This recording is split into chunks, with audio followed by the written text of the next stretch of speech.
muchas gracias por asistir a la segunda sesión de nuestro Seminario Internacional Continuo. En esta oportunidad quiero dejarles con Alejandro Recio, que va a ser el moderador de la sesión, pero además quiero avisarles que ya está disponible la inscripción a la tercera sesión con Alejandro y a la cuarta sesión con Gonzalo Díaz Troya. En nuestra página web pueden encontrar todo el contenido de inscripción y demás.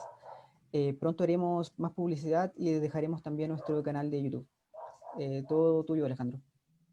Bien, pues buenas tardes y bienvenidos y bienvenidas, como bien dijo Nicolás, a esta segunda sesión de este Seminario Internacional Continuo, Perspectivas Interdisciplinarias de Ética aplicada a la Educación. En el día de hoy es un honor para mí saludar y moderar la sesión con nuestro profesor Íñigo Álvarez Gálvez, quien nos va a ofrecer una ponencia titulada ¿Qué se enseña cuando se enseña ética? Bien, el profesor Íñigo Álvarez es licenciado en Derecho por la Universidad Complutense de Madrid y doctor en Filosofía por la Universidad Autónoma de Madrid. Él se desempeñó como docente en Madrid durante un tiempo, actualmente reside en Santiago de Chile y es profesor de la Universidad de Chile en la Facultad de Filosofía y Humanidades. En esta facultad ostenta el cargo de coordinador del máster de bioética que coordinan entre la Facultad de Filosofía y Humanidades y la Facultad de Medicina de la Universidad de Chile. También es el subdirector del Centro de Estudios de Ética Aplicada, que es uno de los, como saben, uno de los coordinadores del presente evento.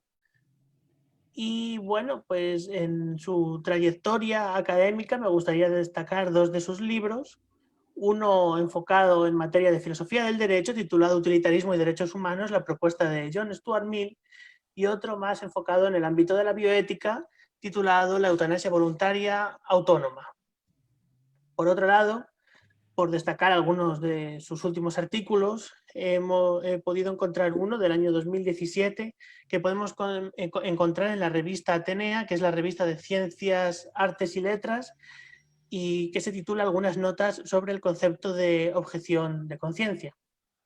Entonces, bueno, pues el perfil del profesor Íñigo está ligado tanto al ámbito de la bioética como al de la filosofía del derecho. Él, bueno, de hecho, sus estudios primarios están hechos en derecho, ¿verdad? Y hoy pues, nos va a ofrecer esta ponencia sobre la enseñanza de la ética, en la que yo espero que podamos aprender mucho con él.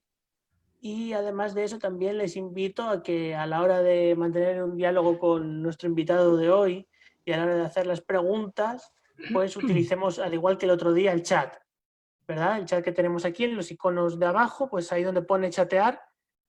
Cuando sea el turno de preguntas, ustedes hacen las preguntas por allí y yo me encargo de leérselas a nuestro ponente. ¿Estamos de acuerdo? Sí, bien. Bueno, pues entonces, sin más dilaciones, os dejo con Íñigo. Muchas gracias.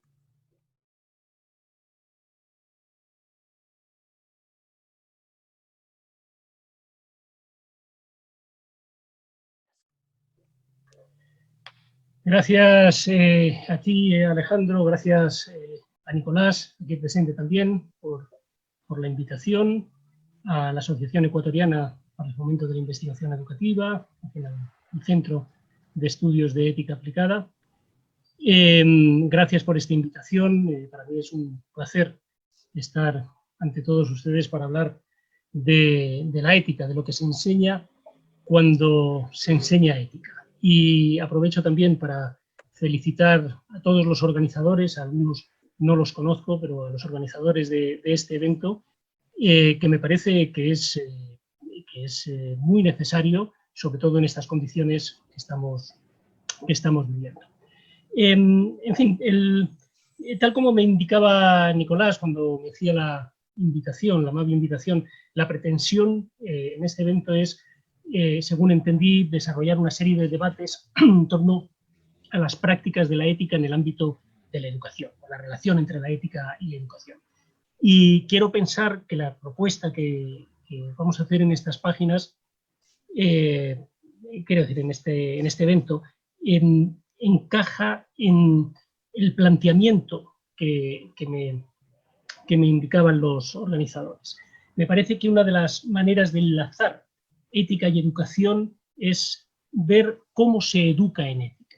No tanto ver cómo se puede desarrollar una educación ética, que eso podría valer para historia o para química o para literatura, sino más bien de ver cuál es el contenido de la asignatura de ética o de asignaturas similares de derechos humanos o de historia de la ética o lo que fuera, de ver qué es lo que el profesor transmite cuando desarrolla una clase de ética o cuando desarrolla la asignatura de ética. Si tuviéramos más tiempo, quizás habría que empezar haciendo un análisis crítico del verbo que utilizamos en la presentación, que se enseña cuando se enseña ética. Por dos cosas se me ocurre. Primero, porque hay todo un debate que distingue entre el proceso de enseñanza y el proceso de aprendizaje y la necesidad de poner el foco en el proceso de aprendizaje más que en el proceso de enseñanza, lo cual nos llevaría muy lejos. En nuestro caso, en fin, esto lo vamos a dejar de lado y nos interesa simplemente señalar que vamos a entender que entre las funciones del profesor está la de mostrar, indicar o transmitir un determinado conocimiento a los estudiantes que acuden a recibirlo. Y es verdad que tiene que ayudar a construir, como veremos después, una determinada reflexión ética, pero para hacer esa construcción es necesario también que ofrezca una serie de elementos necesarios. Llamemos a esa función del profesor una función de enseñanza. Pero además entiendo que se podría empezar por hacer este análisis crítico del verbo enseñar, porque no está tan claro que la ética sea una materia que se pueda enseñar. Si recordamos, por ejemplo, Aristóteles decía en la Ética Nicomaquea que las virtudes éticas no se podían enseñar en contraste con las virtudes que llamaba dianoéticas, virtudes intelectuales, la deliberación, la comprensión, que sí podrían ser enseñadas. Nosotros tampoco vamos a seguir por esta línea. Nos interesa, para hacer esta presentación, marcar una diferencia que por lo demás es muy común entre la moral entendida, o las morales, si queremos decirlo así, la moral entendida como el conjunto de normas acerca del bien, o acerca del bien humano, o del bien para la vida humana, hacer una distinción entre la moral, decía, y la ética como una reflexión acerca de la moral, como una disciplina que tiene como objeto de estudio, que suele incardinarse dentro de los estudios de filosofía, una disciplina que tiene como objeto de estudio la moral.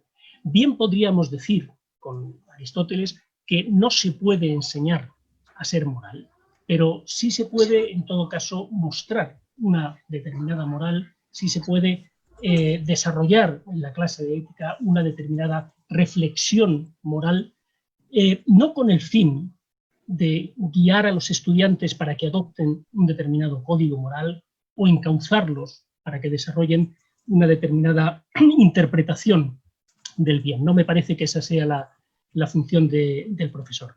Pero decíamos hace un momento que el profesor sí debe entregar los elementos necesarios para que los estudiantes puedan llevar a cabo su propia reflexión de la moral. Y para alcanzar ese objetivo se pueden tratar cosas muy variadas dentro de la clase de la ética.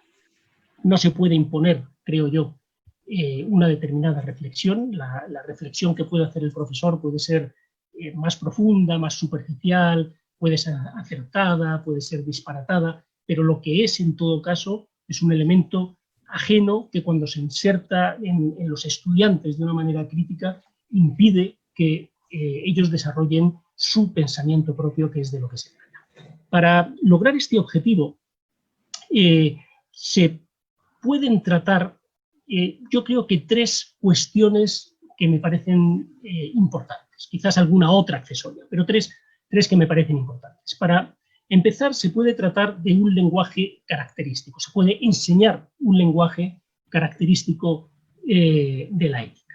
Se pueden enseñar los términos y los conceptos fundamentales de la moral. Este área de la asignatura se podría desarrollar en torno a la pregunta: ¿qué queremos decir cuando decimos moral, o ética, o libertad, o deber, o bien, o derecho, igualdad, norma, principio, lo que sea? Podemos ver que es necesario tratar del lenguaje de la moral, porque difícilmente se puede elaborar una reflexión rigurosa si no se tiene un lenguaje que sea claro y preciso. En segundo lugar, se pueden enseñar unos determinados planteamientos morales, unas determinadas reflexiones en torno al contenido de la moral. En este caso, diríamos, la pregunta que permitiría desarrollar este área sería ¿qué es lo bueno, o qué es el bien, o cuál es el contenido de la moral?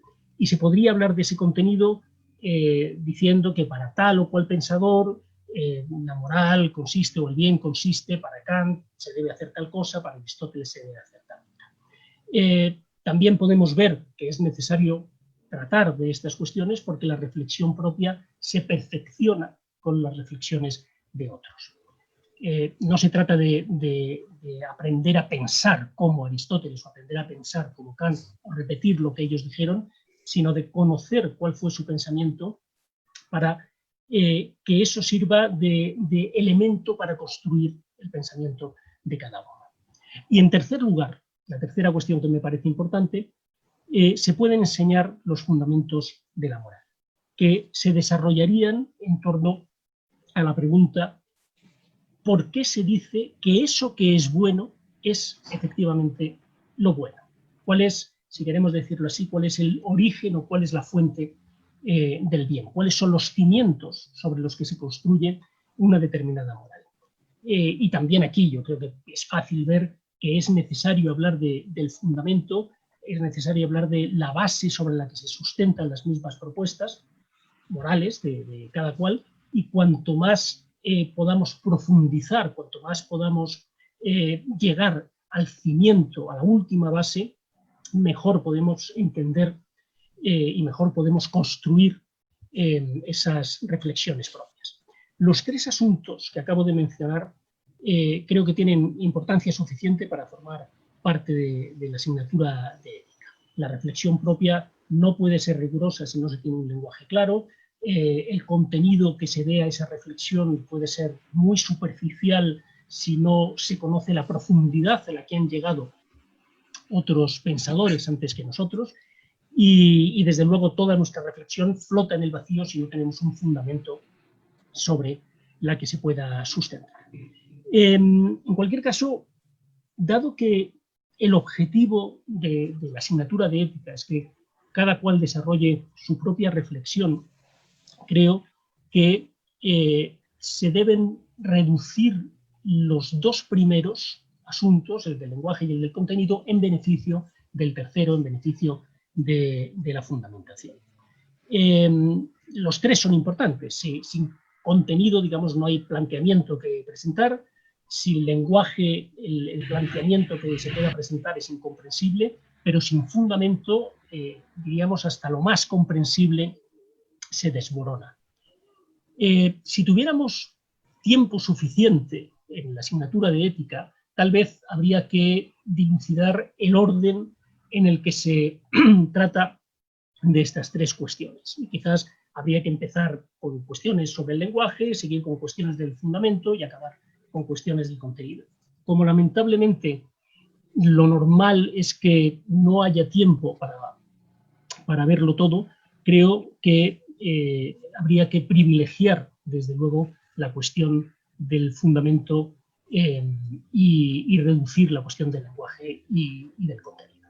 De manera que, si nos preguntamos qué se enseña cuando se enseña ética, tendríamos que contestar que se enseña o se debe enseñar el fundamento, o se deben, si queremos hablar en plural, se deben enseñar los fundamentos de la moral, para lo cual es necesario valerse de un lenguaje determinado, conocer determinados planteamientos sobre el contenido, pero se deben enseñar esos fundamentos de la moral con el objetivo de que cada cual pueda iniciar su propia reflexión y su propia construcción, que no tiene, por lo demás, un mero interés teórico.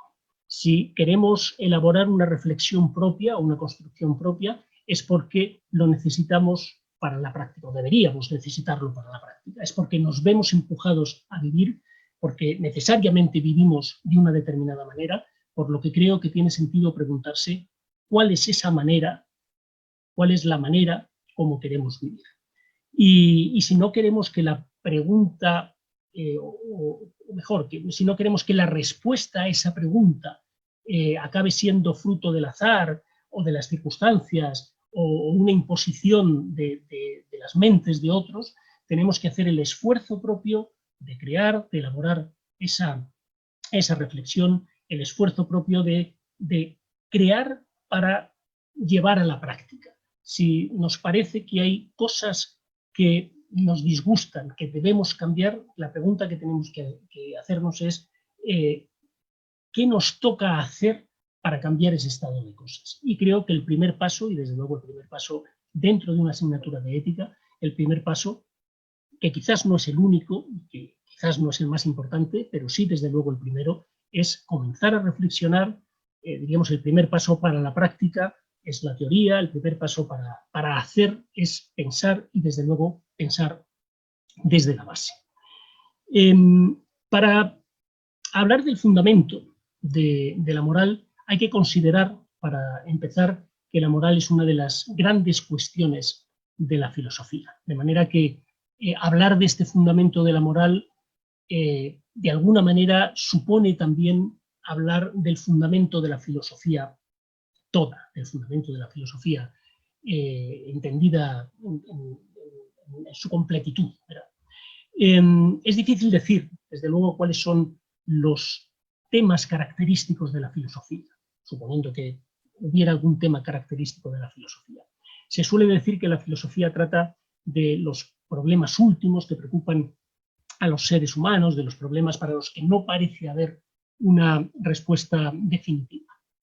Es verdad que si nos vamos al ámbito de la ciencia, también vemos que en la ciencia no hay respuestas definitivas, que en la ciencia las respuestas parecen ser provisionales, pero esa provisionalidad tiene un carácter distinto. En la ciencia, primero, esa provisionalidad no afecta a todas las cuestiones. Hay cuestiones en la ciencia que han quedado zanjadas y gracias a eso se va haciendo un conocimiento acumulativo, pero además esa provisionalidad de las cuestiones que todavía no han quedado zanjadas, esa provisionalidad significa que algunas respuestas pueden ser sustituidas por otras respuestas que son más afinadas, que permiten explicar más acontecimientos del mundo, que permiten abarcar más. En el caso de la filosofía, parece que esa provisionalidad afecta a todas las cuestiones de la filosofía y por otro lado, esa provisionalidad no significa que vayan a venir otras respuestas más afinadas, sino más bien que no hay respuesta definitiva y que todas las respuestas parecen ser igualmente válidas. Eso es, de alguna manera, lo que se quiere decir cuando se dice que la filosofía trata de los problemas últimos, de aquellos problemas que la ciencia no puede o no quiere tratar. Aunque no haya, volviendo un momento a la ciencia, aunque no haya respuestas que se hayan hallado todavía dentro de la ciencia, el científico se esfuerza por ofrecer la respuesta más rigurosa posible, la respuesta más sólida, la respuesta más objetiva, basada en la experimentación, en la observación, asumiendo que eso que investiga tiene alguna respuesta. En el caso de la filosofía, da la impresión de que las cuestiones que se plantean son cuestiones para las que no hay respuestas, son cuestiones irresolubles, por más que el filósofo haga también el esfuerzo, por decirlo así, de acercarse a la forma de hacer del científico. haga el esfuerzo de dirigirse a la manera de actuar o a la manera de resolver las cuestiones que es característica de los científicos, sabiendo que difícilmente puede llegar a esa meta. Pero ese esfuerzo al que me refiero no es un esfuerzo baldío. Cuanto más se separa la filosofía, o mejor, cuanto más se acerca la filosofía al ámbito de la ciencia, sin llegar a convertirse en ciencia, más se aleja del ámbito de la religión, que es otro de las grandes disciplinas que se plantea cuestiones similares y que da también una respuesta a esos problemas para los que no parece haber una respuesta definitiva. Así que podríamos decir que la filosofía se encuentra entre la ciencia, por un lado, y la religión, por el otro lado. Y desde esa posición trata de esos problemas que hemos llamado problemas últimos, problemas irresolubles, que fundamentalmente son tres: el problema del ser, el problema del conocer y el problema del deber ser, o como se ha dicho con otros términos, el problema ontológico o metafísico, el problema epistemológico y el problema que nos interesa, el problema moral. Así lo han mencionado unos cuantos filósofos. Pienso, por ejemplo, en Alfred Ehr, en Los problemas de la filosofía, o pienso, por ejemplo, en Djukevic, que dice que de las muchas cuestiones que se han ido desgajando del tronco de la filosofía, hay tres que permanecen, por así decir, fieles, que son la metafísica, la teoría del conocimiento y la ética normativa. En suma, la moral. En mi opinión, volviendo a los fundamentos de la moral, los fundamentos de la moral, también, por cierto, los fundamentos de la metafísica y también los fundamentos de la epistemología, pero desde luego los fundamentos de la moral, tienen que ver con una de las preguntas que yo diría que son más radicales de la filosofía. O incluso diríamos la pregunta más radical de la filosofía. Quiero decir con eso que en esta pregunta podemos encontrar la base sobre la que se asienta un determinado modo de entender la filosofía, un determinado modo de hacer filosofía, y que tiñe, por decirlo así, de distinto color, no siempre de distinto contenido, pero sí desde luego de distinto color, las reflexiones que podamos hacer. Por supuesto, puede haber varias preguntas importantes en la filosofía. ¿Existe Dios? ¿Somos libres? ¿Tenemos un alma inmortal? Las que sean. Pero si tuviéramos que elegir una pregunta fundamental, como decía, o la pregunta más radical, yo elegiría la siguiente. Se podría formular así: ¿existen o no entidades inmateriales? Es decir, además de las cosas materiales que son susceptibles de ser conocidas por los sentidos, las podamos conocer de hecho, ¿no? Además de eso, cosas compuestas de átomos, ¿existen otras entidades que no pueden ser conocidas por los sentidos? Entidades inmateriales. En mi opinión, decía, esta pregunta, si no la más importante, porque a fin de cuentas la importancia depende del objetivo al que estemos apuntando, si no la más importante, sí desde luego diría que es la primera. Quiero decir con ello que no me parece que pueda haber una pregunta previa a esta. En esta pregunta creo que podemos encontrar, o esa es la propuesta que hago, creo que podemos encontrar el punto de partida de las reflexiones filosóficas. Y de la contestación que le demos a esta pregunta, de la decisión que tomemos respecto de esta cuestión, depende el fundamento de nuestra filosofía. Podemos pensar quizá que reducirlo todo a una pregunta es plantear las cosas de manera muy simple y que creer que existen, como veremos ahora, dos grandes formas de hacer filosofía y que todos los filósofos se adscriben a una o a otra es desconocer la riqueza del pensamiento filosófico y la cantidad de planteamientos distintos que ha habido a lo largo de la historia de la filosofía. puede que así sea. Quizás si fuéramos un poco más rigurosos tendríamos que pensar en varias cuestiones fundamentales y tal vez hacer una clasificación mucho más desgranada. Quizás llevada al extremo había que hacer tantos compartimentos como filósofos ha habido a lo largo de la historia. Cada cual tiene su planteamiento original, su pincelada propia y demás. Pero si no somos tan rigurosos, no me parece del todo descabellado decir que hay una primera toma de postura que nos sitúa en uno de dos caminos perfectamente distinguibles. Y que cada camino es, digamos, fundador, por decirlo así, de un tipo de filosofía diferente desde su origen. Y en ese sentido, diríamos que de alguna manera todos los filósofos se sitúan en uno de estos dos caminos. Si estamos en lo cierto, y aquí se puede poner el origen de la reflexión filosófica, tiene sentido pensar que este es también el cimiento para la enseñanza de la ética. La ética también tendría que partir de una primera decisión que a veces no es consciente, que a veces se expresa, pero otras veces es meramente tácita o asumida, de una primera decisión que nos encauza por un camino determinado. Una decisión, por cierto, que afecta también al problema ontológico, que afecta también al problema epistemológico. Frente a esta pregunta, que hemos dicho que es la pregunta radical, caben dos respuestas por lo demás obvias.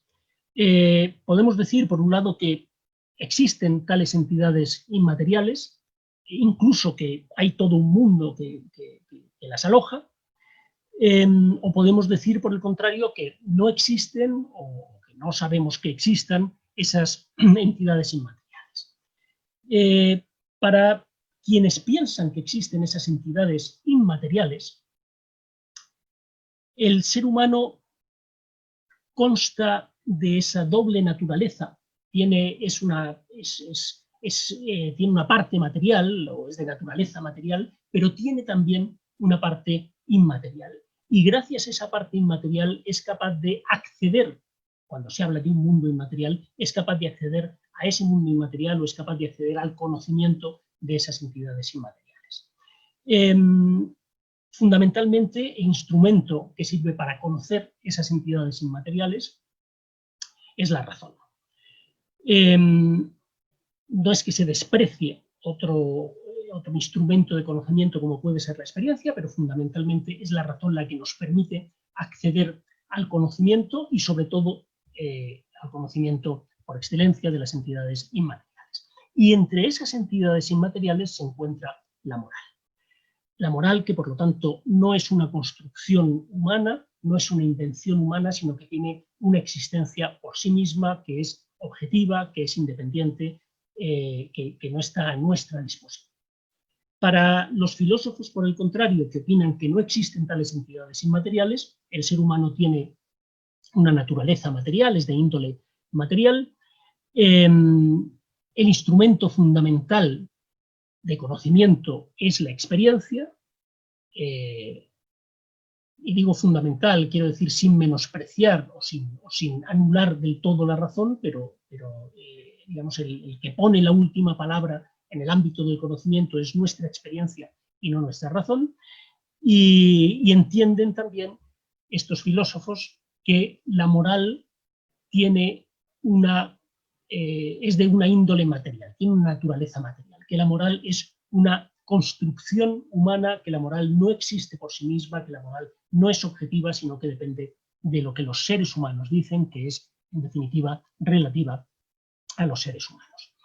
Para los primeros, los que creen que existen entidades inmateriales, que podríamos llevar con un término muy amplio, tal vez impreciso, idealistas, para los que creen en la existencia de entidades inmateriales, es posible descubrir la moral, es posible conocer la moral, es posible presentarla con unos límites muy definidos, es posible delimitarla con precisión, digamos, es posible hablar de la moral como de una moral sólida, porque no está a nuestra disposición, es lo que es.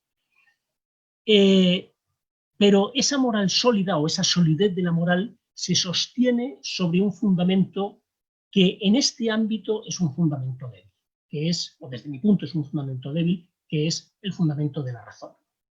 Los idealistas consideran, o los que así piensan, consideran que la razón humana es capaz de alcanzar verdades morales, capaz de llegar a conclusiones que son indiscutibles, pero a mí me parece difícil de sostener que en el ámbito de la moral la razón pueda llegar a conclusiones indubitables, a conclusiones sólidas.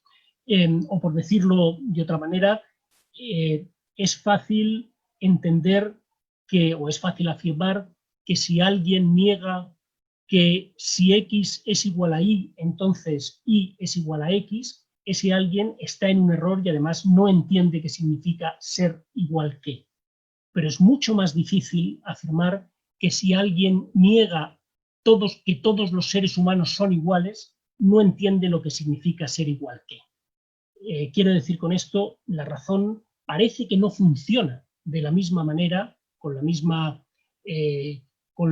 fuerza en el ámbito de la lógica, en el ámbito de la matemática, que en el ámbito de la moral. Para los idealistas, por lo tanto, una moral sólida sobre un fundamento que parece ser un fundamento no tan sólido, por decirlo de esta manera. Para los que hemos llamado, los que no creen que existan tales entidades inmateriales y que podemos llamar naturalistas, o naturalistas empiristas, como queramos decirlo, el fundamento de la moral es mucho más sólido, es el fundamento de la experiencia. Podemos saber quién ha dicho qué, dónde está escrito, podemos hacer una grabación, podemos estar oyendo al que lo dice, podemos leerlo. Pero sobre ese fundamento sólido, que es lo más sólido que tenemos, se construye una moral que es una moral débil, que es una moral difusa, podríamos decir, que es una moral blanda, no sé qué adjetivos podríamos emplear, que es una moral maleable. Por poner un ejemplo, si alguien dice el aborto es moralmente bueno y otro dice el aborto es moralmente malo, sabiendo que es así que lo han dicho, y ahí está la experiencia para corroborar esos asertos, sobre eso es difícil llegar a una conclusión como la que llegan los idealistas, a una, digámoslo así, a una verdad moral. Si uno dice que es bueno y otro dice que es malo, entonces, finalmente, ¿qué es? Si es que es algo por sí mismo. ¿Es bueno para uno, malo para otro y en definitiva no es nada? Esa moral que se construye sobre el fundamento de la experiencia es una moral, como decíamos, blanda, una moral maleable. De una u otra forma, sea expresa o sea tácitamente, la reflexión filosófica sobre la moral creo que se realiza desde alguna de estas dos bases. También, decíamos antes, esto afecta a la cuestión ontológica o afecta a la cuestión epistemológica, pero desde luego a la cuestión moral. Y de una u otra forma también los filósofos se sitúan en alguno de estos dos caminos. No quiero negar con esto que a lo largo de la historia no se puedan marcar cortes o separaciones indiscutibles entre mundos, entre formas de vida muy diferentes. Nosotros no somos iguales a los griegos no fueron iguales a los medievales, en fin, hay maneras de interpretar el mundo y la vida que son perfectamente distinguibles. Pero con todo y con eso, yo diría que también se pueden trazar líneas de pensamiento que atraviesen todas las épocas históricas y muestren una determinada continuidad. Es verdad que no somos como los griegos, es verdad que no somos como los medievales, pero por otro lado, seguimos siendo similares a ellos. Seguimos teniendo algo en común, tal vez preocupándonos por las mismas cosas, seguimos teniendo los mismos anhelos, miedos similares, enfermedades similares, qué sé yo. Podemos encontrar algo que nos une y en esa medida podemos trazar, como decía, líneas de pensamiento que atraviesen los periodos de la historia. Y es lo que me parece que se puede hacer con la pregunta a la que me he referido. Por poner unos ejemplos, perdónenme porque no he tomado el tiempo cuando empezaba, veo qué hora es, pero no recuerdo cuánto he empezado. ¿Cuánto me quedaría más o menos? Si es que hay alguien que está tomando el tiempo. Puede seguir, ya 20 minutos. Sí, como Sí, 10 minutos o así, más o 20, menos. 20 minutos está bien. Ya. Bueno, poniendo algún ejemplo en relación con esta pregunta a la que nos referíamos, decíamos que para los idealistas, y podemos poner algunos ejemplos de distintas épocas para mostrar como una cierta línea, una cierta continuidad, para los idealistas la moral no es una construcción humana, la moral podemos conocerla, podemos asumirla, podemos plegarnos a sus dictados, pero no es algo que esté a nuestra disposición, que dependa de nuestra voluntad. O mejor, en contraste con los idealistas, para los naturalistas, la moral es precisamente una construcción humana, como lo es el lenguaje, o como lo es el arte, o como lo es el derecho, y en la medida en que es relativa a nosotros podemos cambiarla, sustituirla por otra, podemos anularla de acuerdo con nuestra voluntad. Es decir, las cosas son buenas o malas porque hay un ser humano que ha dicho esto es bueno, aquello es malo. Quizás el mejor ejemplo que podemos dar de un pensador idealista pueda ser el de Platón. Platón estaba convencido de la existencia de estos dos mundos a los que nos hemos referido antes, del mundo material y del mundo inmaterial, tal como podemos ver en la República o como podemos ver en Fedón, por citar otra obra conocida. Para Platón, como sabemos, el ser humano es un alma encerrada en un cuerpo. Todo el capítulo 7 de la República, toda la alegoría de la caverna se refiere precisamente a esto. Lo que nos dice Platón es que estamos encadenados a un cuerpo, que solo somos capaces de ver un mundo de sombras, pero que tenemos la capacidad también de desencadenarnos, de salir al exterior de esa caverna y de descubrir que el mundo no es un mundo de sombras, que no es un mundo bidimensional, sino que es un mundo de colores, es un mundo tridimensional, y de darnos cuenta de que el sol es la causa de que las cosas sean como son. Esa alegoría de Platón le sirve para decirnos que en nosotros está también, o en algunos de los seres humanos está también la capacidad de desencadenarse, de trascender los sentidos, de ascender con el alma, dice él, ejerciendo esa ciencia que él llama la dialéctica, que dice es una ciencia completamente espiritual, ejerciendo la dialéctica, trascender los sentidos, elevarse mediante la razón a ese mundo inmaterial y llegar al conocimiento de las esencias de las cosas, llegar al conocimiento de las formas, de las ideas, en cuya cúspide está la idea del bien, es decir, la moral. La moral no está, por lo tanto, a disposición del ser humano. El ser humano se desembaraza de los sentidos y gracias a su razón puede conocerla, puede asumirla, puede aplicarla al mundo humano, pero no puede en absoluto manejarla.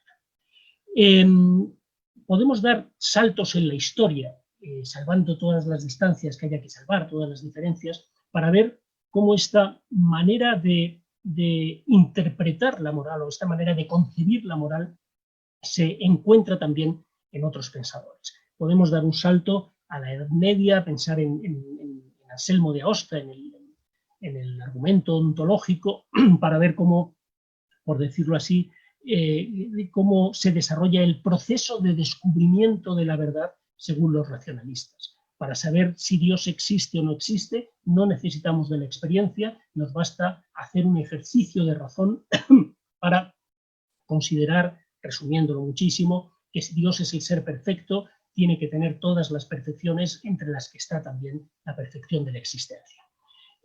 Podemos dar otro salto al siglo siguiente, al siglo XII, y fijarnos, por citar a uno de tantos, en Abentofail, quien en el filósofo autodidacto nos da una descripción de cómo funciona una mente racionalista. Y nos dice que en un momento dado se puso a girar sobre sí mismo, perdió la noción de los sentidos y tuvo la intuición racional, en definitiva, la intuición del ser supremo. De nuevo, vemos que el conocimiento de las grandes cuestiones por las que se pregunta el ser humano es un conocimiento que proviene de la razón y no de la experiencia. Podemos dar, en fin, un salto a una de las cumbres del pensamiento cristiano, como es Tomás de Aquino, y darnos cuenta también que Tomás de Aquino presenta la moral como algo que no está a disposición del ser humano, que proviene directamente de la voluntad de Dios, que es la razón, proviene directamente de la razón de Dios, que está inserta en el corazón humano y que los humanos pueden conocer o desconocer, pueden plegarse a sus preceptos o desobedecerla, pero que no pueden en ningún caso manejar. No solo la moral, sino la propia ley humana que se desprende de la moral queda más allá del alcance de la voluntad humana. El ser humano puede inferir, por conclusión o por determinación, puede inferir determinados preceptos para regir el mundo humano, pero son derivaciones, en definitiva, de una ley natural que el ser humano no maneja, no manipula. Y cuando la ley humana contradice la ley natural, deja de ser ley, se separa de la razón, deja de ser ley y es corrupción de ley. Es verdad que Tomás de Aquino habla de la experiencia para descubrir la ley natural, pero es una experiencia, desde luego, guiada por la razón. Y en definitiva, la ley natural es inmutable, por mucho que en algún caso permita a Tomás de Aquino que pueda cambiar por adición, dice él, pero en ningún caso por sustracción, salvo en casos excepcionales, en el supuesto de los principios secundarios. Pero los principios, los primeros principios, son principios inmutables. La moral, en suma, no está a disposición de los seres humanos. Podemos dar un salto a la edad moderna para ver, insisto, salvando todas las distancias que haya que salvar, un salto a la edad moderna para ver cómo Descartes nos dice, por ejemplo, que el criterio de la verdad tiene que ver con lo que se nos presenta a la mente de manera clara y distinta, desechando todo lo que procede de la experiencia. O podemos dar un salto a la época de la Ilustración para ver cómo Kant, después de decirnos que en el mundo de la razón teórica o en el uso teórico de la razón, el mundo fenoménico marca el límite de nuestros conocimientos y no podemos saber nada que esté más allá de la experiencia. Después de decirnos eso, cuando pasamos al uso práctico de la razón, resulta que la razón nos permite descubrir verdades que son indubitables, verdades que son incontestables. Y toda la deducción que hace Kant le lleva a una conclusión que para él es definitiva. Si partimos, también resumiéndolo mucho, si partimos de lo único que puede ser bueno en absoluto, que es una buena voluntad significa un sometimiento al deber, el sometimiento al deber supone el sometimiento a la ley en definitiva es razón, luego ser bueno consiste en someterse a la razón, en convertirse en razón, y en eso se resume la primera versión del imperativo categórico. Conviértete en razón, que la máxima que guía tu voluntad puedas querer que se convierta al mismo tiempo en ley universal. Es decir, que la razón guíe tu comportamiento en la vida y en eso consiste ser bueno. Ese imperativo categórico del que se desprenden después todos los preceptos morales, el suicidio es inmoral, el incumplimiento de promesas es inmoral, la vida ociosa es inmoral, la vida egoísta es inmoral, etc. Ese imperativo y toda esa moral que está detrás no está a disposición del ser humano de manera que pueda uno cambiarla a su capricho. Es verdad que Kant habla de una construcción, y es verdad que Kant dice que la gente moral toma, por así decirlo, una parte activa en esa elaboración de la moral. Pero más parece que es un descubrimiento, más parece que esa construcción es que solo de manera laxa se puede hablar de una construcción, que en realidad es hasta cierto punto una construcción porque aparece ahí un agente moral, pero es una construcción que no nos lleva donde nosotros queramos, sino donde nos tiene que llevar, porque es en definitiva una construcción de la razón. La moral es un producto de la razón, que es nuestra razón, que es la razón de todos los seres racionales y que en definitiva es la razón de Dios, como decía también Tomás de Aquino. En fin, muchos otros ejemplos se podrían poner de un pensamiento idealista en estos términos amplios, en los que se ve que, aunque atravesemos distintas épocas, distintas edades de la historia, y aunque tengamos que aceptar una evolución del pensamiento filosófico, para no meterlos a todos, digamos, en el mismo conjunto, desde un punto de vista, desde otro punto de vista sí podemos decir que todos comparten una cierta manera de entender la moral. Esa moral objetiva, esa moral independiente del ser humano, esa moral que no está a nuestra disposición y que nos permite decir, que nos permite descubrirla y decir esto es bueno, aquello es malo, con independencia de nuestra voluntad. En el otro conjunto, digamos, en el conjunto de los naturalistas, de los que creen que no existen tales entidades inmateriales, la moral, decíamos, es una construcción humana y también podemos encontrar ejemplos a lo largo de la historia de filósofos que se adscribirían a esta manera de concebir la cuestión. Desde la época de Platón o de la época anterior, pensemos en Demócrito, pasando por Epicuro, que es bastante más claro que Demócrito, que defendía la idea de que el placer era un determinado placer, pero en cualquier caso el placer era el criterio que servía para distinguir lo bueno de lo malo, que era el criterio de la elección de nuestros comportamientos, siguiendo, si damos también otro salto y nos vamos a la Edad Moderna, siguiendo por los empiristas ingleses, empezando tal vez por Locke, aunque Locke es un pensador contradictorio, que a la vez que es el abanderado del empirismo defiende también el derecho natural y la existencia de Dios, pero en cualquier caso, como defensor del empirismo, ataca las propuestas de los innatistas y no cree que existan principios teóricos innatos ni desde luego principios prácticos innatos. Podemos ver lo mismo en Hume,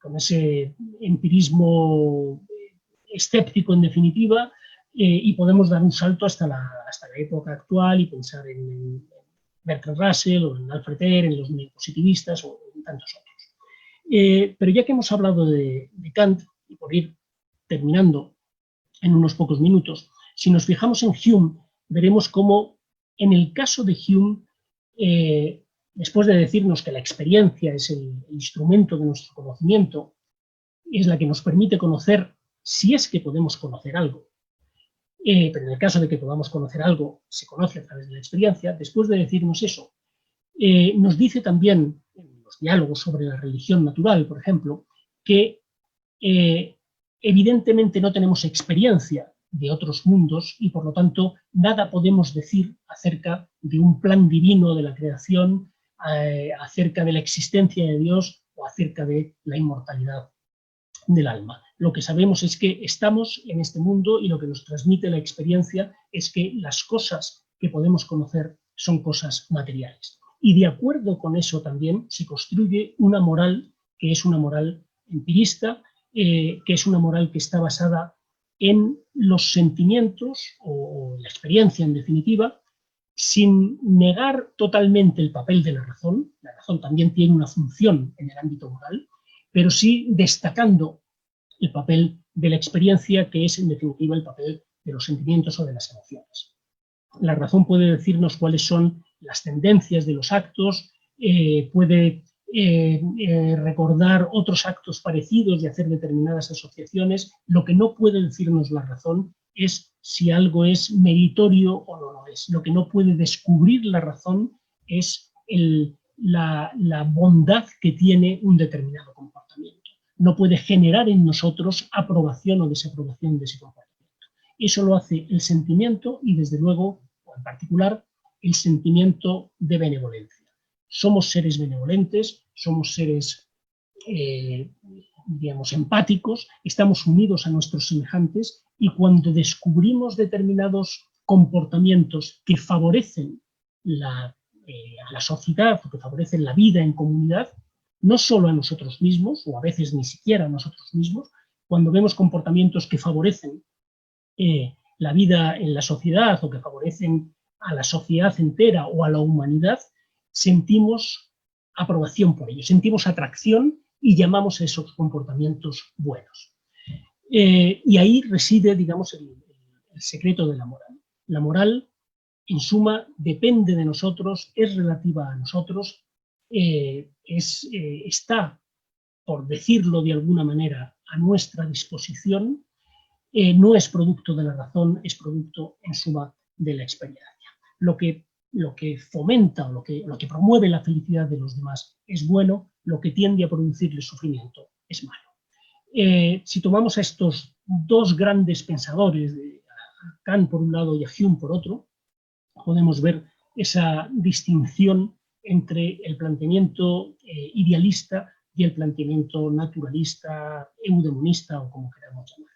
Para Kant, esa moral puede ser conocida, pero no está a nuestra disposición, y debemos hacer lo que debemos hacer porque debemos hacerlo, nos guste o no, y no hay nada más que debatir, digamos, en este punto, mientras que para Hume el fundamento de la moral está en la experiencia, es algo relativo a nosotros, es algo que depende de lo que sentimos, de las emociones que nos producen determinados comportamientos. Y el debes hacer esto viene a significar, en el caso de los eudemonistas, como Hume, si quieres ser feliz, así es como debes comportarte. Esos serían los dos grandes conjuntos, los dos grandes caminos. En fin, como veo que sí, es que tenemos preguntas. Sí, y lo dejamos hasta acá. Claro, muchísimas gracias. Me gustaría entrar en el momento de las preguntas, porque ya veo aquí varias. Y vamos a empezar con el primero que se lanzó a la piscina de las preguntas, que fue el profesor Orlando Ponce. Y voy a leerle la pregunta que él formula. Bueno, él ha hecho dos, entonces voy a hacer las dos juntas. La primera es cómo evidenciar la ética. No, esta no era la primera estaba más arriba. La primera es esta, vale. Dice, si la ética no es enseñable, entonces, ¿qué sentido tiene que sea una asignatura en las instituciones educativas? Y la otra pregunta que hizo es ¿cómo evidenciar la ética en los tiempos actuales de la pandemia cuando se percibe en diferentes gobiernos la presencia de actos de corrupción? Sí. Bueno, la primera pregunta parece más fácil que la segunda. Sí, yo diría que cuando decimos que no se puede enseñar la ética, o como hemos hecho referencia a Aristóteles, cuando Aristóteles decía que no se puede enseñar la ética, lo que se quiere decir es que no se puede, por decirlo con un ejemplo, que uno no puede aprender a ser valiente leyendo libros de héroes y de batallas. Uno solo aprende a ser valiente poniéndose en peligro, enfrentándose al riesgo y ejercitándose en la valentía. De manera que si entendemos por enseñar la enseñanza teórica, de nada sirve leer libros de ética para aprender a ser moral, por decirlo de alguna manera. Uno no puede aprender a ser moral de esa forma. Eso es lo que se quiere decir cuando se dice que no se puede enseñar la ética. Desde luego, se podría añadir, para aclarar las cosas, se puede enseñar a hacer reflexiones sobre la ética, se pueden enseñar determinados modos de interpretar bien, se pueden mostrar determinados planteamientos de otros que han pensado antes que nosotros, todo eso se puede hacer, pero difícilmente, decíamos, se puede enseñar a uno a ser moral, ¿bien? En ese sentido de enseñanza teórica. En el otro sentido, si le damos otro significado al término enseñar, desde luego se puede hacer, todos esos conocimientos se pueden transmitir. Respecto de la segunda cuestión, la verdad es que no sabría muy bien qué se puede hacer para ser eficaz en este terreno. Efectivamente, estamos viendo, no solo en estos momentos, en otros muchos momentos, vemos actuaciones de las instituciones, de los gobiernos, que quedan muy lejos de los principios morales más básicos. ¿Qué es lo que se puede hacer? Pues la verdad es que a cada uno supongo que le toca hacer lo que le toca hacer en el puesto que ocupa. Si uno es, desde luego, denunciarlo o darlo a conocer, hacer lo posible por cambiar, digamos, la situación en los foros en los que sea necesario, sin tener muy claro si esto es eficaz o no, porque también sabemos que muchas veces las medidas que uno puede tomar son medidas muy poco eficaces frente a poderes que son tremendamente fuertes, ¿no? Pero desde luego no cabe otra que intentar mostrar públicamente qué es lo que se está haciendo en la medida en que no peligre nuestra integridad física, ¿no? También sabemos qué pasa. Y una de las maneras de hacerlo es las facultades de filosofía o los foros como este que estamos desarrollando. No se me ocurre otra manera de hacerlo.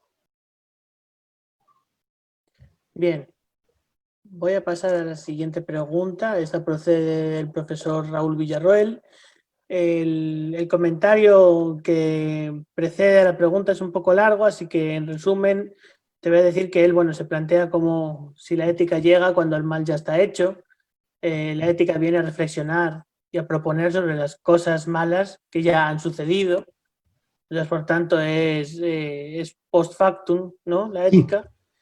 Y con arreglo a ello, él pregunta, a ver dónde empieza aquí, ¿no será necesario pensar en la ética en términos más bien prospectivos? Es decir, entenderla como una creación ex ante, de modo que se ajuste mejor a lo impredecible del vertiginoso acontecer científico-técnico, a su inefable pero inevitable expresión futura y cumpla de tal manera mejor su tarea.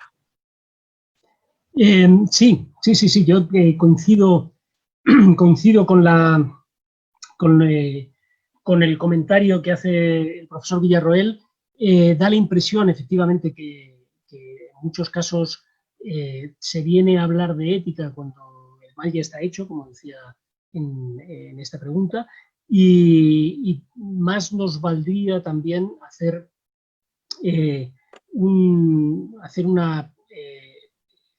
una prospección sobre el futuro y plantear las cosas de lo porvenir, o por lo menos de lo que parece que va a venir, porque después lo que suceda o no suceda no lo sabemos. No sé hasta qué punto uno puede llegar a ser eficaz en esas propuestas, pero desde luego parece muy necesario adelantarse a lo que pueda venir, porque en la mayoría de los casos cuando llega ya es demasiado tarde y en muchos casos lo que nos queda al final es arrepentirnos de lo que hicimos o lo que nos queda es preguntarnos por qué no reaccionamos antes frente a lo que está sucediendo. Sin duda ninguna, yo coincido en que una tarea es preguntarse hacia dónde vamos e intentar corregir, digamos, el camino antes de llegar donde no queremos llegar. Eso me parece importante. Sí. Bien, ahora tenemos un par de preguntas de Nicolás Rojas. Voy a hacerte las dos seguidas. La primera, ¿cómo podría fundamentar usted que la pregunta por la existencia de las entidades inmateriales es determinante por sobre las otras preguntas posibles? Además, y esta es la segunda pregunta, ¿en qué se diferencia la pregunta por la existencia de las entidades inmateriales de la pregunta por qué es lo que es? Ya. Bueno, yo diría que hay de hecho muchas preguntas que nos pueden parecer muy importantes en la filosofía. Decíamos antes que no es fácil delimitar el contenido de la filosofía, aunque, en fin, podemos decir a qué se dedican los filósofos y podemos tal vez describir a eso que se dedican los filósofos, describirlo con unas determinadas preguntas que vendrían a ser los temas de la filosofía. ¿Por qué hay cosas en vez de no haber nada? ¿De dónde venimos? ¿Qué podemos conocer? ¿Qué debemos hacer? ¿Tenemos alma? En fin, son las cosas tal y como las percibimos. ¿Somos libres? ¿Somos iguales? ¿Quién debe gobernar? ¿Qué sé yo? ¿Debe existir el derecho de propiedad? ¿A quién deben pertenecer los medios de producción? Tantísimas preguntas que forman parte de las reflexiones filosóficas. Yo diría que todas son preguntas importantes para la filosofía. Yo diría que esta pregunta sobre las entidades inmateriales no es tanto que sea más determinante, puede que haya preguntas más importantes que esa, que determinen más nuestro actuar, nuestras respuestas, pero sí diría que es la pregunta primera, la primera pregunta que podemos hacernos. Y eso es lo que le daría, ahí estaría la justificación, digamos, para presentarla como base o como cimiento de las reflexiones éticas. Siendo la primera pregunta, tiene sentido pensar que debemos empezar precisamente por ahí. Y me parece que es la primera porque me da la impresión de que en las otras preguntas, o mejor, me da la impresión de que las otras preguntas nos remiten a esta que acabamos de mencionar. Si nos preguntamos si existe Dios, nos podemos dar cuenta que eso solo tiene sentido si creemos en las entidades inmateriales, o si tenemos alma o somos inmortales. Si nos preguntamos si hay una realidad que no conocemos, solo tiene sentido si existen tales entidades inmateriales que no son susceptibles de ser conocidas por los sentidos. Si nos preguntamos si somos libres, la libertad solo se puede plantear si existen entidades inmateriales. En un mundo material no hay espacio para la libertad. Si nos preguntamos si existe una moral objetiva, eso tiene sentido si creemos de nuevo en entidades inmateriales. De alguna manera, me parece que todas las grandes preguntas confluyen o nos llevan a esa pregunta que, por lo mismo, me parece que es la primera. Podría uno preguntar por el porqué de las cosas, por qué es lo que es, y describir, digamos, la realidad sin referencia a esta cuestión. No lo tengo tan claro. No llegaríamos al final de las preguntas a la misma cuestión de la inmaterialidad. Es decir, cuando lleguemos al último porqué, no acabaríamos en esa pregunta por el origen, o cuando describimos, aunque no lleguemos al último porqué, cuando describimos la realidad más inmediata, no estaríamos asumiendo que no hay tales entidades inmateriales, porque si las hay, esa descripción no tendría que complementarse de alguna manera con una referencia a la existencia de esas otras entidades inmateriales. En fin, no sé si uno puede escapar tan fácilmente de esta pregunta que llamábamos esa pregunta primera, que de alguna manera creo que es ineludible, o por lo menos si hacemos filosofía. Desde luego podemos escapar si vivimos sin preguntarnos nada de esto, ¿verdad? Pero me da la impresión de que al final todas las preguntas remiten a esta que podría plantearse, por lo tanto, como la primera cuestión. Esa sería mi respuesta. Bien, quedarían 4 preguntas más, pero ya que estábamos hablando de ese tema que me interesa a mí tanto, de las entidades inmateriales y la filosofía, me voy a rogar el derecho ahora como moderador de hacerte una pregunta yo mismo sobre el tema. Y es que, bueno, el pensamiento del otro es una entidad, si no en sí inmaterial, o a menos que los neurocientíficos digan lo contrario, pero si no inmaterial, al menos es invisible para mí. Yo te veo y veo tu cara, pero yo no sé lo que estás pensando en este momento. Y a lo mejor todo lo que me estás diciendo realmente no lo piensas. Esperamos que sí, pero bueno, a lo mejor no lo piensas y yo nunca lo sabré. Cuando se pretende que alguien confiese una determinada cosa, cuando se tortura a alguien para que él se confiese lo que yo quiero oír, yo realmente no quiero escuchar la verdad de lo que él piensa, sino lo que yo quiero escuchar como poder dominante que soy, es lo que yo quiero que diga. Es decir, yo no quiero escuchar la verdad, yo no quiero escuchar lo que él piensa, yo quiero escuchar lo que a mí me conviene escuchar. Y eso en sí, el pensamiento, ¿cómo tratamos el pensamiento como tal? Yo digo que sí, no como una entidad inmaterial exactamente, porque a lo mejor puede ser material, pueden ser circuitos eléctricos que estén formando parte de las neuronas y del cerebro, pero por lo menos es algo invisible.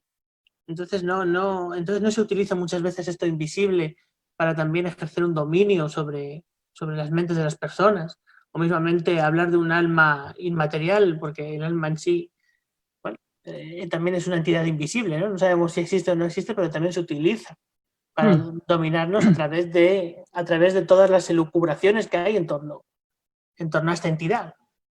Entonces, ¿qué opinas de estas entidades invisibles y del pensamiento en sí como entidad invisible, inmaterial? Sí, bueno, si te he entendido bien, serían dos cuestiones separables, ¿no? Desde luego podemos entender que el pensamiento, como tú dices, es algo inmaterial, que tiene un soporte material, hay un cerebro, en fin, aquí tenemos un psicólogo con nosotros también, ¿verdad? Que hay un cerebro, unas neuronas, unas sinapsis, unos circuitos, como tú dices, pero que el pensamiento va más allá de esto. Y entonces estaríamos efectivamente ante una entidad inmaterial. Podemos pensar, sin embargo, que lo único que existe es el sustrato material y, por lo tanto, las neuronas, las conexiones entre las neuronas y digamos, los circuitos a los que nos acabamos de referir. Y el pensamiento no sería más que una manera de referirse, poética casi, a algo que no es otra cosa que digamos unas conexiones neuronales de determinado tipo. Tremendamente complejas, si queremos decirlo así, pero no serían otra cosa que eso. Y esas serían, entiendo yo, las dos grandes concepciones sobre el pensamiento.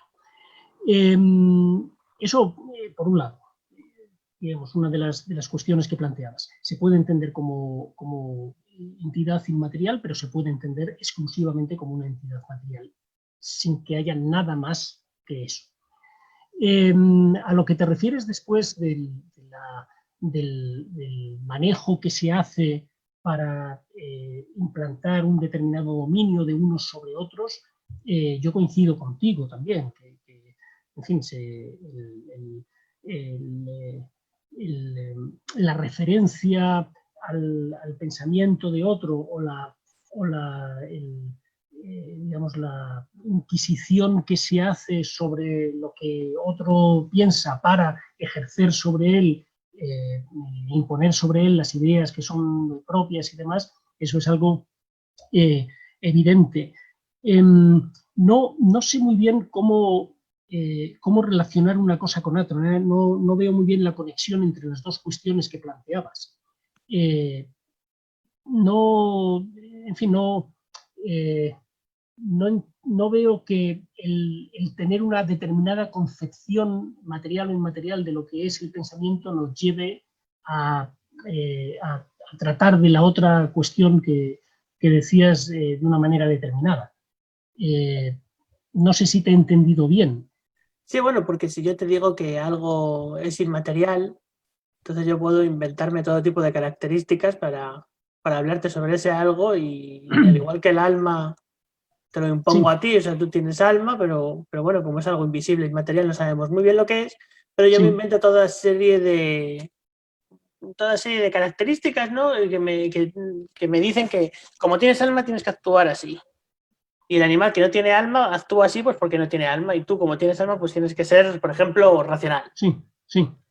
Y eso lo digo yo pues porque de pronto digo que tú tienes esa cosa que sin embargo no la has visto, no es tangible, no es algo perceptible, Mm. y entonces te tienes que adaptar a lo que yo te diga sobre ese algo que yo digo que tú tienes. Sí, sí, sí, sin duda. Añadiendo además, porque los discursos no son solo así, normalmente detrás de eso hay toda una argumentación racional que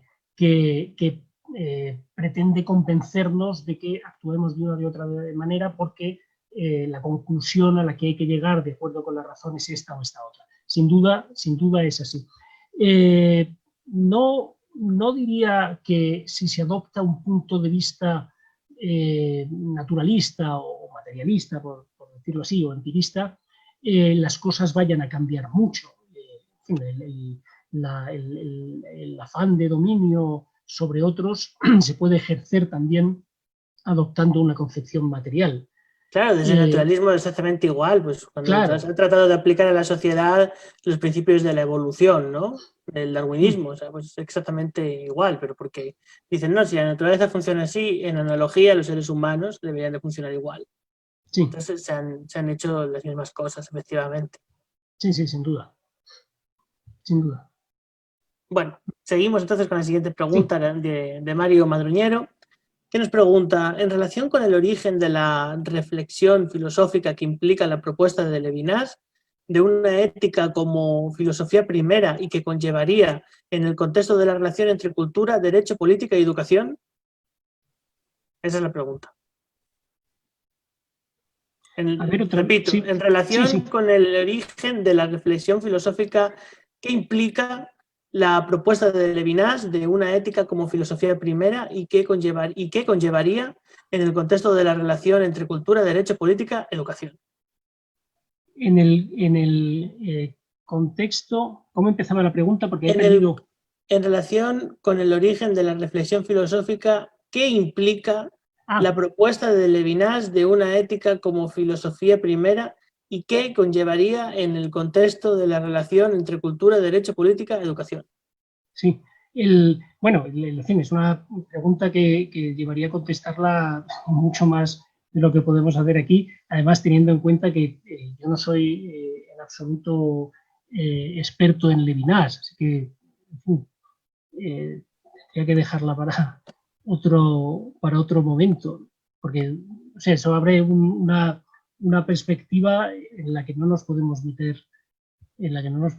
ahora. O sea, es una pregunta abierta para reflexionar sobre el pensamiento de Levinas y sobre lo que supone su filosofía. Bueno, entonces la dejamos pasar. Sí, vamos. Vale. Baite Lais B nos pregunta, ¿sería coherente sostener la creencia en un mundo inmaterial y, a la vez, entender la moral como una creación humana, laxa y maleable, o es necesaria la aceptación de una verdad inflexible?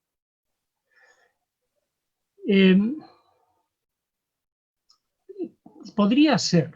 O sea, entender que la moral es... o sea, que existe entidades inmateriales, que existe un mundo inmaterial, pero que la moral, sin embargo, es una construcción humana. Entiendo que esa sería la propuesta. Podría ser, pero desde luego a lo que estamos habituados es que los que defienden la existencia de un mundo inmaterial o de unas entidades inmateriales proponen como una de esas entidades la moral. Y en la medida en que la moral es algo inmaterial y objetivo e independiente del ser humano, se sale de nuestra capacidad de manejo y de disposición. Que se puede hacer, en fin, se pueden hacer tantas cosas, y uno puede decir que existe Dios y que sin embargo no interviene en los asuntos humanos y que por lo tanto a efectos prácticos es como si no existiera. Se pueden plantear las cosas de muchas maneras. Esa podría ser una de las formas y dejar la moral a nuestra disposición, a la vez que entendemos que hay determinadas entidades inmateriales que, por cierto, no tendrían nada que ver entonces con la moral. Podría ser, no es desde luego lo habitual. Bien, pasamos entonces a la pregunta de Agustina Andrada, que nos pregunta: ¿cuál considera que es el rol de la historia en esta fundamentación de la moral? Y luego, ¿cuál es la postura del empirismo respecto a la influencia de la tradición y de la historia en la construcción de una determinada moral? Ya. La historia. ¿Cuál es la postura del empirismo respecto a la influencia de la tradición? Tradición y de la historia en la construcción de una determinada moral. Sí, no, me refería a la primera, porque había dos preguntas. A la primera de ellas. A la primera. Al papel de la historia. Sí. El rol de la historia dice: ¿cuál considera que es el rol de la historia en esta fundamentación de la moral? El rol de la historia, en fin, es una pregunta abierta también. No sé si hay mucho que considerar. Asistimos, digamos, a una evolución del pensamiento a lo largo de la historia, que nos permite hablar, supongo, de distintas concepciones, de distintos modos de entender el mundo y la vida, que aun contando con eso, podemos entender que atravesando toda esa evolución histórica encontramos elementos comunes. ¿Cuál sería la función de la historia? Es una pregunta que, si no se concreta más, no sabría muy bien cómo contestar. Que la historia no tiene ninguna función. Suceden cosas a lo largo de los años y de los siglos. Uno asiste a esos acontecimientos que suceden digamos, esos cambios que vamos viendo que se producen en las concepciones de la vida pueden estar, sin embargo, atravesados por elementos comunes que unen a los seres humanos de unas épocas históricas y de otras. No sabría muy bien más qué decir respecto de esa pregunta. Respecto de lo otro, la cuestión de la tradición, desde un punto de vista empirista, yo diría que el empirista se puede limitar a constatar que existen esas tradiciones, esos modos de pensar que han ido pasando de generación en generación, y darles, digamos, el peso que tienen en la sociedad. No sé más a qué se puede referir con ¿cómo lo decía? La función de la historia. O de la historia. O sea, constatamos que existen tales concepciones, constatamos que hay formas de vida que se han ido transmitiendo, interpretaciones del mundo que se han ido transmitiendo de una generación a otra. A eso lo podemos llamar la tradición, y contamos con ella como un elemento más en el análisis de la sociedad humana. No cabría mucho más. Bien, Íñigo, quedarían dos preguntas, pero de todos modos, si Agustina Andrada quiere matizar algo más sobre su pregunta, puede hacerlo a través del chat y la dejamos para el final. Entonces yo te formulo las dos preguntas de los siguientes invitados y Bien. a Agustina Andrada le damos la oportunidad de que matice o de que concrete, si así lo quiere, en el chat. Bien, pasamos con Roberto. Pregunta: con relación a la deliberación que acometen los comités de ética de la investigación, ¿le parece que el dominio principialismo bioético puede ser ampliado? ¿Cómo? ¿Hacia dónde?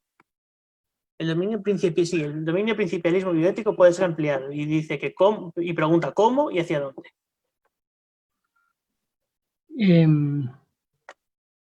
Ya. Bueno, es una pregunta que parece que se sale un poco de lo que hemos estado hablando. En fin, son preguntas abiertas que requerirían de una reflexión mucho más profunda de la que podemos hacer aquí así de manera espontánea. El principialismo habría que cambiarlo, ¿cómo? ¿Hacia dónde? Pues quizás, no lo sé, no lo sé. Desde luego, en relación con los comités de ética, y en relación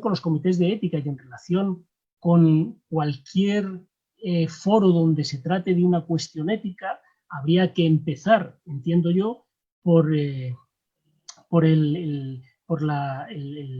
fundamento por el que hemos empezado aquí, y construir, digamos, una reflexión ética o dar creación a una determinada moral que no sé si tendría mucho que ver con el principialismo. Entonces, ¿qué haría yo con el principialismo? Pues dejarlo a un lado y empezar con otra cosa distinta. Ahora, esto es digamos, una respuesta espontánea que no sé si tiene mucho valor. O sea, no sabría muy bien cómo elaborar aquí un planteamiento sobre lo que hacer con el principialismo y hacia dónde debe dirigirse. Bien, vale, pues en ese caso pasaríamos a la pregunta de Daniel Santibáñez, que dice: respecto de la enseñanza de la ética en las instituciones, ¿cómo percibe la tensión que se podría dar entre el contenido de esta ética, y especialmente la idea de libertad que se desprende a partir de ella, y los intereses prácticos de la política que direccionan el desarrollo de los procesos educacionales? Un afectuoso saludo al profesor. Allá. ¿Cómo empieza otra vez la pregunta para...? Sí, de seguido, espera. ¿Cómo percibe la tensión que se podría dar entre el contenido de esta ética y especialmente la idea de libertad que se desprende a partir de ella, y los intereses prácticos de la política que direccionan el desarrollo de los procesos educacionales? Sí. Es que aquí nos encontramos con preguntas muy largas, y esto, pues claro, son preguntas tan largas que al final uno se pierde. Yo como lector, ninguna pregunta tan larga me pierdo, porque al final ni siquiera hago la entonación. O sea, yo ya como que pierdo incluso la noción de que es una pregunta. Y no sabemos muy bien cómo empezar. Claro, o sea, si entiendo bien la cuestión, ¿qué hacer con esa tensión entre la libertad que se predica en la reflexión ética y la imposición que es producto de determinadas políticas educativas? Claro. Claro, ¿qué hacer con eso? Pues supongo que aguantarnos, luchar contra ello en la medida en que podamos, defender desde luego esa libertad en el aula, digamos, en el espacio del aula, e